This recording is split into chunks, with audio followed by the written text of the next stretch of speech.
Baik, Assalamualaikum warahmatullahi wabarakatuh. Mohon izin Bapak dosen, izin merekam diri Praja Madya Nabil Imam MPP 310709 dari kelas H3 absen 12. Izin mempresentasikan hasil kerja saya dalam sebuah podcast dengan mata kuliah ekologi pemerintahan untuk pemenuhan ujian tengah semester. Untuk kali ini tugas individu itu menjelaskan mengenai tekanan lingkungan fisik, lingkungan sosial, dan lingkungan transidental terhadap ekologi pemerintahan dan pemerintah ekologi sebagai hibrida transdisiplin ilmu pemerintahan dan ekologi di daerah asal pendaftaran masing-masing. Untuk yang saya ambil itu di daerah Provinsi Kaltara.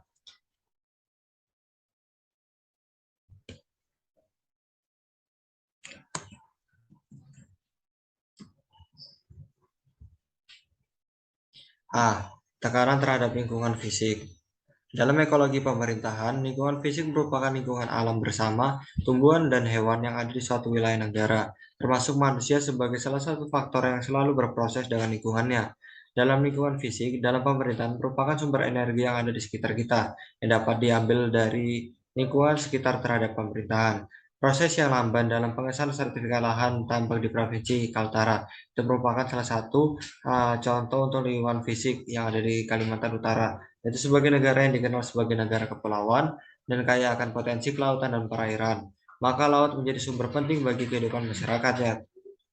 Di Provinsi Kalimantan Utara, laut dan perairannya mayoritas dikelola menjadi tambak, yang menjadi salah satu mata pencaharian di Provinsi Kalimantan Utara.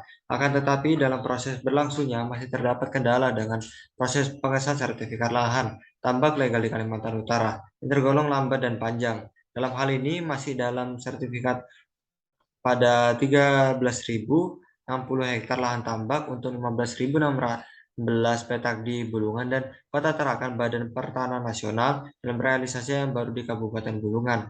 Dikatakan oleh Syahrullah dari laporan BPN, belum diterbitkannya sertifikat lahan tambak karena masih ada terkendala pada masa beberapa dokumen yang harus diserahkan secara kolektif kepada BPN.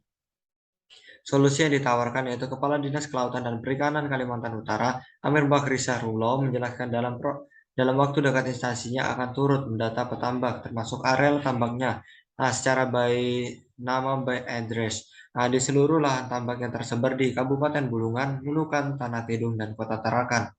DKP Kaltara memfasilitasi penerbitan sertifikat lahan tambak itu hingga ke BPN Bulungan, menegaskan bahwa untuk mengurus sertifikat ini tidak dipungut biaya alias gratis.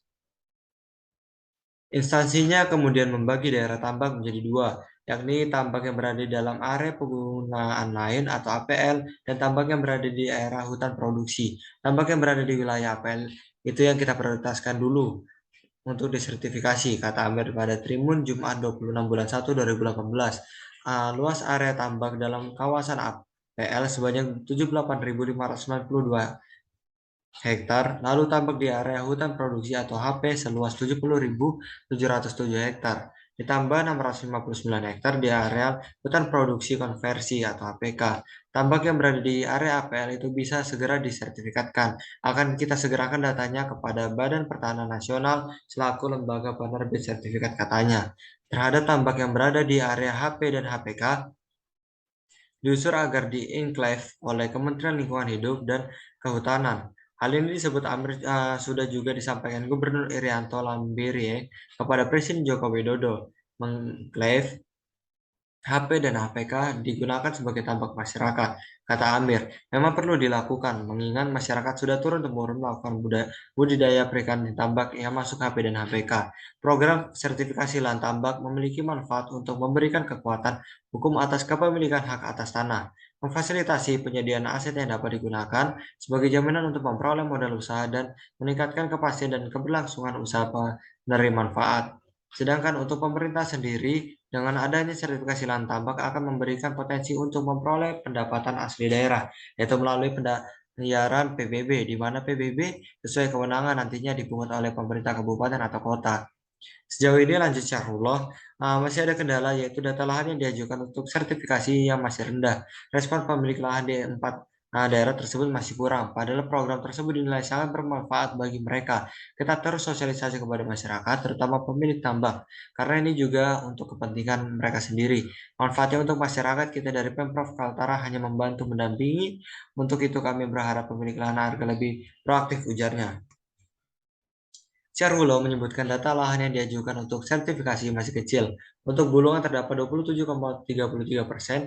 Diharapkan keaktifan dari kepemilikan lahan tambak ini untuk sama-sama diidentifikasi lahan tambaknya. Di Tarakan baru 15,73%. Kemudian di Tanah Tidung dan Nunukan masing-masing 4,0% dan 6,67%. Ditanya terkait prioritas yang dapat disertifikasi, Kepala Badan Pertahanan atau BPN Bulungan, Wahyu Setioko mengatakan hanya masuk di area penggunaan lain atau APL yang memiliki kewenangan BPN. Kita prioritaskan yang APL karena hutan produksi dan hutan konversi ini memerlukan izin pelepasan. Dalam hal ini, Kementerian Kehutanan jadi harapannya kalau dalam hal sertifikasi, untuk legalisasi aset dari petambak harus punya legalitas, khususnya untuk yang areal penggunaan lain tadi, ujar Wahyu Singkat. Berkaitan dengan pengalihan fungsi lahan dari hutan produksi dan hutan produksi konversi ke APL, sejauh ini Pemprov melalui Gubernur langsung telah mengusulkan Kementerian Lingkungan Hidup dan Kehutanan, sehingga saat ini masih dalam proses pengalihan. Sebagai informasi, program ini dimulai pada tahun 2018 pada saat kunjungan kerja Presiden Joko Widodo ke Bulungan Oktober tahun 2017.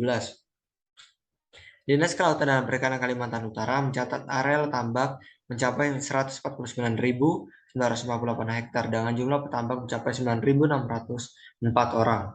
Tekanan terhadap lingkungan sosial itu merupakan tekanan yang kedua, yaitu lingkungan sosial juga merupakan nilai yang dapat ditransfer dari lingkungan ke ekologi pemerintahan, ialah sumber aspek kehidupan manusia sebagai homo sosial, homo politikon, homo ekonomik, dan homo sapiens di dalam kehidupan bernegara. Berikut adalah tekanan terhadap lingkungan sosial yang ada di Kalimantan Utara. Nah, dengan tema itu lemahnya pertahanan dan keamanan di wilayah perbatasan Pulau Sebatik. Indonesia dikenal sebagai negara kepulauan terbesar keempat dengan 13.000 pulau dan memiliki populasi sekitar 200 jiwa. Indonesia berbatasan langsung dengan negara lain di Asia Tenggara, yaitu Malaysia, Singapura, Timur Leste, Filipina, Australia, Papua Nugini, Kepulauan Andaman, dan Nicobar. Wilayah perbatasan negara Indonesia dengan wilayah tersebut ada yang dipisahkan dengan lautan, ada juga yang dipisah oleh daratan. Dampak negatifnya ialah dengan banyaknya wilayah perbatasan berarti bahwa Indonesia harus mampu juga secara matang menjaga dan melindungi perbatasannya dari hal-hal yang tidak diharapkan. Wilayah perbatasan cenderung mudah memicu terjadinya konflik atau bahkan sengketa wilayah antar negara. Sebatik merupakan bagian dari wilayah Kalimantan Utara yang berbatasan langsung dengan Malaysia melalui darat. Pulau Sebatik di bagian utara sudah masuk dalam wilayah Malaysia. Dalam hal ini dapat mengancam pertahanan dan keamanan yang ada di Indonesia, terutama Pulau Sebatik. Dalam hal ini masih terjadinya kesenjangan yang terjadi antara pertahanan dan keamanan yang ada di pusat dengan yang ada di perbatasan, yaitu dengan masih terdapat perbedaan yang sangat signifikan mengenai anggaran yang ada di pusat dengan perbatasan yang relatif kecil di perbatasan, mana hal itu memiliki dampak dalam perlengkapan senjataan. Dan kendala lain yaitu jumlah personel yang ada di wilayah perbatasan yang kurang, mengingat di wilayah perbatasan harusnya pengawasan dijaga lebih ketat dan potensi masalah yang timbul juga lebih besar. Dengan kurangnya personil yang ada guna menjaga pertahanan dan keamanan yang ada, sehingga masih banyaknya pelintas batas ilegal. Hal ini disebabkan karena masih banyak titik-titik yang memiliki jalur tikus. Terkait dengan tindak kejahatan yang muncul di wilayah perbatasan, berdasarkan penuturan personil yang bertugas di pos-pos perbatasan, tindak kejahatan yang mendominasi wilayah perbatasan adalah penyelundupan narkotika melalui jalur tikus di wilayah perbatasan Indonesia-Malaysia. Narkotika masih menjadi masalah besar di wilayah perbatasan Indonesia-Malaysia, khususnya yang banyak terjadi di Pulau Sebatik. Para penyelundup biasanya memanfaatkan jalur tikus untuk memasukkan narkoba ke Indonesia. Sulitnya memutus mata rantai penyelundupan narkoba dikarenakan penyelundup dari Malaysia biasanya memilih tempat di wilayah Malaysia, hal mana berakibat tidak dapat dilakukan penangkapan karena bukan merupakan wilayah dan tugas dari Kepolisian Republik Indonesia. Yang ketiga yaitu tekanan terhadap lingkungan transendental. Lingkungan transendental merupakan yang di dalamnya terkandung iman yang takwa, di mana berkaitan dengan rahmat Tuhan Yang Maha Esa. Tekanan dalam lingkungan agama ini berkaitan dengan agama yang di mana termuat konsep ketuhanan. Untuk temanya itu saya mengambil 3 siswa penganut kepercayaan saksi Yehua yang tidak naik kelas selama 3 tahun berturut-turut di Sekolah Dasar Negeri Tarakan, Kalimantan Utara.